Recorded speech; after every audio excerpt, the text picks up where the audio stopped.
दोस्तों, अगर आपको भी बेंगलुरु और पंजाब के बीच खेला गया आईपीएल के फाइनल का कांटे की टक्कर वाला महामुकाबला पसंद आया हो तो हमारे इस वीडियो को दिल से एक लाइक जरूर कीजिएगा।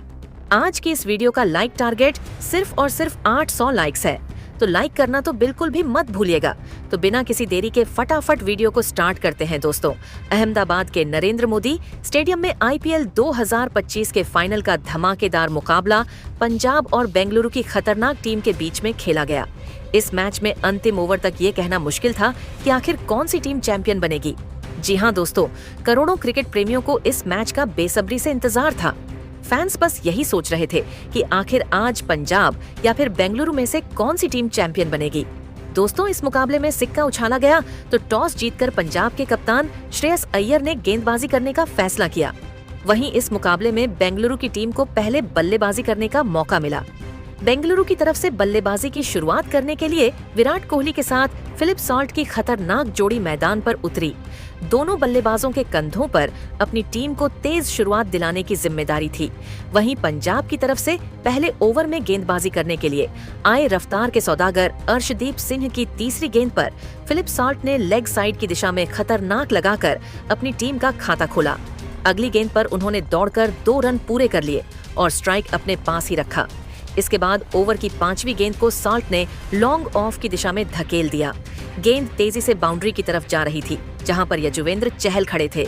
चहल ने गेंद को रोकने का पूरा प्रयास किया, लेकिन वह बाउंड्री को पार करते हुए 4 रनों के लिए चली गई। इस तरीके से पहले ओवर में सॉल्ट ने 2 चौका और 1 लगा दिया। सॉल्ट ने अकेले पहले ओवर में 13 रन बटोर लिए और अपनी टीम को अच्छी शुरुआत दिलाई। पंजाब की तरफ से दूसरा ओवर लेकर आए कायल जेमिसन, जिनका स्वागत फिलिप सॉल्ट ने अपने अंदाज में दूसरी गेंद पर खतरनाक चौका झड़कर किया। तीसरी गेंद पर उन्हें एक भी रन नहीं मिल सका। चौथी गेंद पर उन्होंने ताबड़तोड़ अंदाज में प्रहार किया और गेंद हवा में उछल गई, लेकिन बाउंड्री के पास में खड़े कप्तान श्रेयस अय्यर ने आसानी से कैच पकड़ लिया। इस तरीके से कायल जेमिसन ने अपनी टीम को बड़ी सफलता फिलिप सॉल्ट के रूप में दिलाया। सॉल्ट अपनी टीम के लिए 9 गेंदों में 2 चौकों और 1 की सहायता से 16 रनों की पारी खेलकर बेहद निराश मन से वापस लौट गए। इस तरीके से मात्र 18 रनों के स्कोर पर ही बेंगलुरु की टीम को सॉल्ट के रूप में तगड़ा झटका लग गया। अब विराट कोहली का साथ रहने के लिए मयंक अग्रवाल मैदान पर उतरे।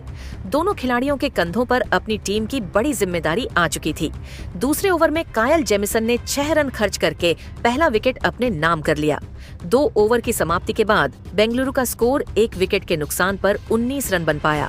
तीसरे ओवर में भी पंजाब के कप्तान श्रेयस अय्यर ने अर्शदीप सिंह पर भरोसा जताया और गेंदबाजी करने के लिए उनको भेज दिया, जहां उनके सामने स्ट्राइक पर मयंक अग्रवाल थे। तीसरे ओवर की पहली गेंद पर मयंक ने तेजी से दौड़कर 2 रन पूरे कर लिए। तीसरी और चौथी गेंद पर विराट कोहली और मयंक को सिंगल ही मिल सका, लेकिन ओवर की अंतिम गेंद पर मयंक अग्रवाल ने लॉन्ग ऑफ की दिशा में गगनचुंबी लगाकर अपनी टीम के स्कोर को रॉकेट की रफ्तार से आगे बढ़ाया। दोनों बल्लेबाजों ने मिलकर तीसरे ओवर में 11 रन जोड़ डाले। 3 ओवर की समाप्ति के बाद बेंगलुरु का स्कोर 1 विकेट के नुकसान पर 30 रनों तक पहुंच गया था। दोनों बल्लेबाज मैदान पर सेट हो चुके थे और धीरे धीरे अपनी टीम के स्कोर को आगे बढ़ा रहे थे। पंजाब की तरफ से चौथा ओवर लेकर आए कायल जेमिसन की पहली ही गेंद पर विराट कोहली ने अपने इस पारी का पहला चौका लगा दिया। फिर अगली गेंद पर सिंगल लेकर कोहली ने स्ट्राइक मयंक अग्रवाल को दे दिया। स्ट्राइक पर आते ही मयंक ने रिवर्स स्वीप करके गेंद को चौके में तब्दील कर अपनी टीम के स्कोर को रॉकेट की रफ्तार से आगे बढ़ाया। लेकिन इसके बाद जबरदस्त वापसी करते हुए कायल जेमिसन ने ओवर की आखिरी 3 गेंदों में एक भी रन नहीं बनने दिया। दोनों खिलाड़ियों ने चौथे ओवर में 9 रन बटोर लिए और अपनी टीम के स्कोर को 39 रनों तक पहुंचा दिया।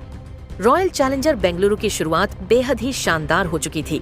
वहीं दूसरी तरफ पंजाब की टीम लगातार विकेट की तलाश में थी। 5वें ओवर में पंजाब की गेंदबाजी में बदलाव देखने को मिला और इस बार कप्तान श्रेयस अय्यर ने विकेट की तलाश में गेंद को अजमतुल्लाह उमर जई को थमा दिया।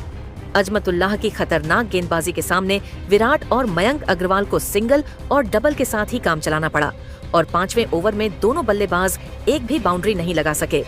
5 ओवर की समाप्ति के बाद बेंगलुरु का स्कोर 1 विकेट के नुकसान पर 46 रनों तक पहुंच गया था। पावर प्ले के अंतिम ओवर में कप्तान अय्यर ने एक बार फिर से बॉलिंग स्पेल में बदलाव किया और गेंदबाजी करने के लिए विजय कुमार को भेज दिया। शानदार गेंदबाजी करते हुए विजय अपनी गेंदबाजी से दोनों बल्लेबाजों को खूब परेशान कर रहे थे। तभी चौथी गेंद पर मयंक अग्रवाल ने ऑफसाइड की दिशा में चौका लगा दिया। पांचवी गेंद को भी उन्होंने ऑफ साइड की दिशा में धकेल दिया। गेंद तेजी से बाउंड्री की तरफ आगे बढ़ रही थी, लेकिन अर्शदीप सिंह ने जबरदस्त फील्डिंग करते हुए गेंद को रोक दिया और अपनी टीम के लिए 2 महत्वपूर्ण और रन बचा लिए।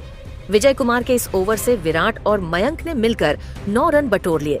पावर प्ले की समाप्ति के बाद बेंगलुरु का स्कोर एक विकेट के नुकसान पर 55 रनों तक पहुंच गया था, जहां एक छोर से मयंक अग्रवाल चौकों की बारिश करते हुए अपनी टीम के स्कोर को रॉकेट की रफ्तार से आगे बढ़ा रहे थे, तो वहीं दूसरी छोर से विराट कोहली भी कंधे से कंधा मिलाकर उनका भरपूर साथ दे रहे थे, जबकि पंजाब को लगातार विकेट की तलाश थी।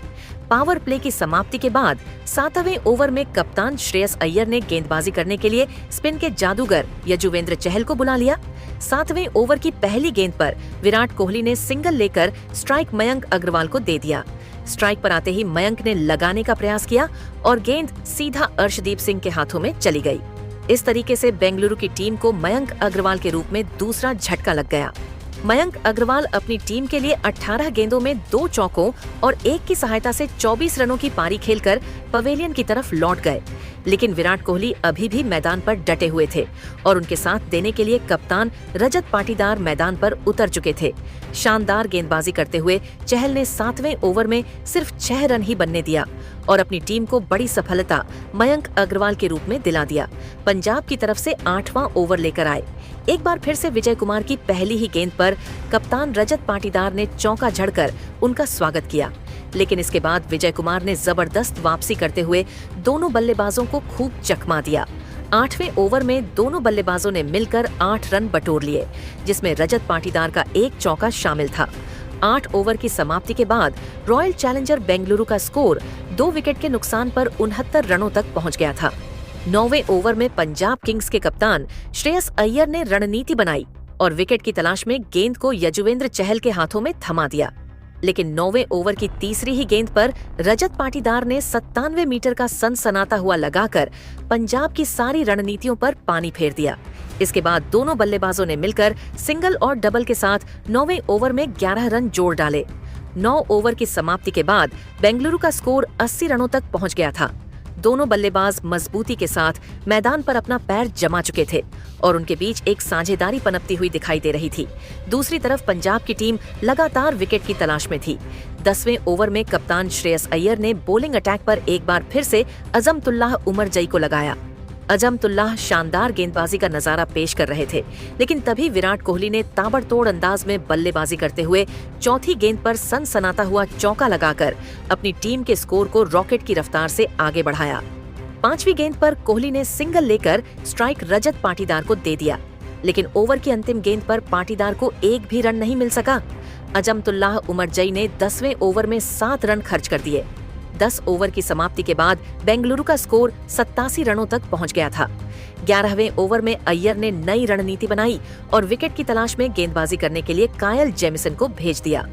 ओवर की दूसरी गेंद पर रजत पाटीदार ने दौड़कर 2 रन पूरे कर लिए। फिर तीसरी गेंद पर लेग स्टंप के ऊपर से गगनचुंबी लगाकर अपनी टीम के स्कोर को रॉकेट की रफ्तार से आगे बढ़ाया। इसके बावजूद जेमिसन ने ही हिम्मत नहीं हारा और शानदार वापसी करते हुए 5वीं गेंद पर रजत पाटीदार को LBW करके इस साझेदारी को तोड़ दिया। रजत पाटीदार अपनी टीम के लिए 16 गेंदों में 1 चौके और 2 की सहायता से 24 रनों की पारी खेलकर वापस लौट गए, जहां एक छोर से बेंगलुरु के एक के बाद एक विकेट गिरते जा रहे थे, तो वहीं दूसरे छोर विराट कोहली मोर्चा संभाले हुए थे। रजत पाटीदार का विकेट गिरने के बाद विराट कोहली का साथ देने के लिए मैदान पर लियम लिविंगस्टन आ चुके थे। 11 ओवर की समाप्ति के बाद बेंगलुरु का स्कोर 97 रनों तक पहुंच गया था, जबकि उसके 3 बड़े बल्लेबाज पवेलियन की तरफ लौट चुके थे। 12वें ओवर में खतरनाक गेंदबाजी करते हुए यजुवेंद्र चहल ने दोनों बल्लेबाजों को खूब परेशान किया और सिर्फ 6 रन ही बनने दिया। 13वें ओवर में भी विराट कोहली और लिविंगस्टन को सिर्फ और सिर्फ सिंगल के साथ ही काम चलाना पड़ा और इस ओवर में भी दोनों बल्लेबाज एक भी बाउंड्री नहीं लगा सके। 13 ओवर की समाप्ति के बाद बेंगलुरु का स्कोर 10 विकेट के नुकसान पर 111 रन बन गया था। इस तरीके से पंजाब के गेंदबाजों ने अपनी खतरनाक गेंदबाजी से बेंगलुरु के स्कोर पर ब्रेक लगा रखा था। 14वें ओवर में पंजाब के कप्तान श्रेयस अय्यर ने गेंदबाजी करने के लिए यजुवेंद्र चहल को भेज दिया। ओवर की पहली गेंद पर लियम लिविंगस्टन ने 88 मीटर का लंबा लगाकर चहल के होश उड़ा दिए। फिर अगली गेंद पर सिंगल लेकर स्ट्राइक विराट कोहली को दे दिया। स्ट्राइक पर आते ही विराट कोहली ने जबरदस्त चौका लगाकर अपनी टीम के स्कोर को तेजी से आगे बढ़ाया। चहल का यह ओवर पंजाब की टीम के लिए काफी महंगा साबित हुआ। उन्होंने 14वें ओवर में 14 रन लुटा दिए। 14 ओवर की समाप्ति के बाद बेंगलुरु का स्कोर 125 रनों तक पहुंच गया था। इसी के साथ विराट कोहली धीरे धीरे अपने अर्धशतक की तरफ बढ़ रहे थे। पंजाब की तरफ से 15वां ओवर लेकर आए। अजमतुल्लाह उमर जई की गेंद विराट कोहली और लिविंगस्टन को बिल्कुल भी समझ में नहीं आ रही थी। दोनों बल्लेबाज संभल कर बल्लेबाजी करते हुए अपना विकेट बचाने में लगे हुए थे। इसी का भरपूर फायदा उठाते हुए अजमतुल्लाह उमर जई ने विराट कोहली को कैच आउट करके बेंगलुरु की टीम को सबसे बड़ा झटका दे दिया। विराट कोहली को 43 रन बनाकर वापस लौटना पड़ा। अपने इस पारी के दौरान विराट ने 3 चौके लगाए। अब बेंगलुरु की पारी को लियम लिविंगस्टन और जितेश शर्मा मिलकर संभाल रहे थे। हर किसी को दोनों बल्लेबाजों से एक बड़ी पारी की उम्मीद थी। 15 ओवर के समाज के बाद बेंगलुरु का स्कोर सिर्फ 132 रन बन पाया, जबकि उसके 4 बड़े बल्लेबाजों का विकेट गिर चुका था। 16वें ओवर में श्रेयस अय्यर ने बॉलिंग अटैक पर अर्शदीप सिंह को लगाया, लेकिन जितेश शर्मा ने उनकी जमकर धुनाई कर दी। पहले और दूसरी गेंद पर तो जितेश और लिविंगस्टन को सिंगल ही मिल सका, लेकिन तीसरी गेंद पर जितेश शर्मा ने सनसनाता हुआ चौका लगाकर अपनी टीम के स्कोर को तेजी से आगे बढ़ाया। अगली गेंद को भी उन्होंने चौके में तब्दील कर अर्शदीप सिंह की धज्जियां उड़ाकर रख दी। अर्शदीप सिंह ने 16वें ओवर में 13 रन लुटा दिए। 16 ओवर की समाप्ति के बाद बेंगलुरु का स्कोर 145 रनों तक पहुंच गया था। पंजाब की तरफ से 17वां ओवर लेकर आए। कायल जेमिसन की जितेश शर्मा और लिविंगस्टन ने मिलकर बखिया उधेड़ कर रख दी। जितेश की अटैकिंग पारी के सामने जेमिसन के चेहरे पर दबाव साफ झलक रहा था। ओवर की पहली गेंद पर जितेश शर्मा ने लेग साइड की दिशा में गगनचुंबी लगा दिया। फिर दूसरी गेंद पर 99 मीटर का लंबा लगाकर बेंगलुरु के स्कोर को रॉकेट की रफ्तार से आगे बढ़ाया। 17वें ओवर की तीसरी गेंद पर जितेश ने सिंगल लेकर स्ट्राइक लिविंगस्टन को दे दिया। लिविंगस्टन ने भी अपना असली रूप दिखाते हुए चौथी गेंद पर खतरनाक लगाकर जेमिसन को घुटने टेकने के लिए मजबूर कर दिया, लेकिन 5वीं गेंद पर लियम लिविंगस्टन जेमिसन का शिकार हो गए और LBW होकर पवेलियन की तरफ लौट गए। लिविंगस्टन अपनी टीम के लिए 15 गेंदों में 2 की मदद से 25 रनों का योगदान दे सके। इस तरीके से बेंगलुरु का 5वां विकेट गिर गया। लिविंगस्टन के पवेलियन लौटने के बाद अब बेंगलुरु की तरफ से बल्लेबाजी करने के लिए रोमारियो शेफर्ड आ चुके थे। कायल जेमिसन ने 17वें ओवर में 23 रन जरूर खर्च किए, लेकिन लिविंगस्टन का विकेट भी उन्होंने चटकाया। 17 ओवर में बेंगलुरु का स्कोर 168 रनों तक पहुंच गया था। 18वें ओवर में अय्यर ने विकेट की तलाश में गेंदबाजी करने के लिए विजय कुमार को भेज दिया। उम्मीदों पर खरा उतरते हुए विजय ने 18वें ओवर में सिर्फ 5 रन खर्च करके जितेश शर्मा को क्लीन बोल्ड कर दिया। जितेश शर्मा अपनी टीम के लिए 10 गेंदों में 2 चौकों और 2 की मदद से 24 रनों की पारी खेलकर वापस लौटना पड़ा। अब बेंगलुरु की पारी को रोमारियो शेफर्ड और कृणाल पांड्या मिलकर संभाल रहे थे। 18 ओवर की समाप्ति के बाद बेंगलुरु का स्कोर 173 रनों तक पहुंच गया था। 19वें ओवर में रोमारियो शेफर्ड ने तांडव मचा दिया और अजमतुल्लाह उमर जई के धुनाई करते हुए 14 रन बटोर लिए, जिसमें शेफर्ड ने 1 चौका और 1 सनसनाता हुआ लगाया था। 19 ओवर में बेंगलुरु का स्कोर 187 रन तक पहुंच गया था। दोनों बल्लेबाजों ने अपनी टीम के स्कोर को 200 रनों के पार पहुंचाने का पूरा मन बना लिया था। पंजाब की तरफ से 20वां ओवर